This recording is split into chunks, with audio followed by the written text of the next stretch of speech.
stop everything because in that moment, the entire room changed. The judge looked at me and asked if I had anything to add.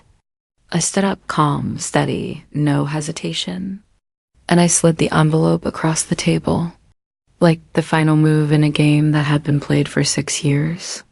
The judge opened it, read once, then again, and then he laughed. Not politely, not quietly. A full, unexpected laugh that echoed through the courtroom. And just like that, everyone shifted. My parents froze. My sister stopped smiling, and my husband, soon to be my ex, went pale. But that moment didn't start in court. It started years ago, at graduation. I still remember it clearly, the heat, the folding chairs, the weight of everything I had carried for him. I ironed his robe the night before, paid for his cap, edited his thesis until I couldn't see straight. 6 years of building him up, 6 years of working overtime, 6 years of quiet sacrifice. I believed in him. I believed in us. I was the foundation he stood on, and when his name was called, I was the first to clap. But when he stepped off that stage, he didn't come to me. He walked straight to my sister and kissed her. Not confused, not accidental, intentional. I found my real soulmate, he said, right in front of everyone. That was the moment something inside me went completely silent. And silence is where everything changes. Because after that day, I stopped reacting. I started observing.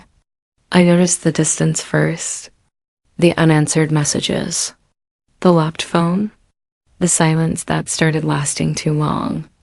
And then I saw the pattern. My sister moved closer, too close. She laughed at his jokes louder than necessary, wore my clothes, asked questions that didn't belong to her.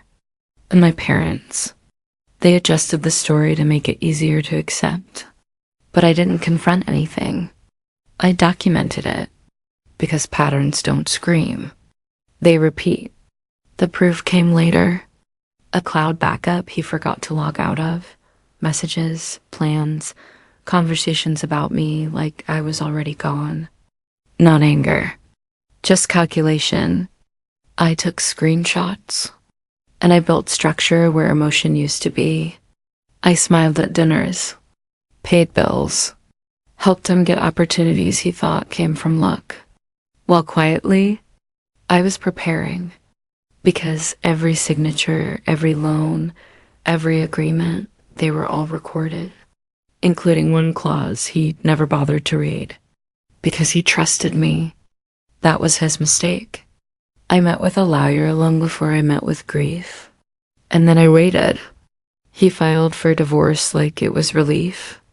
At the hearing, he sat beside my sister. My parents supported it like it was progress.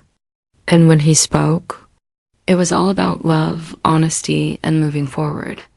When it was my turn, I said almost nothing. I simply placed the envelope on the table.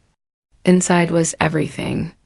6 years of financial support, itemized records, signed acknowledgments, messages proving the timeline, and a clause that changed everything upon infidelity.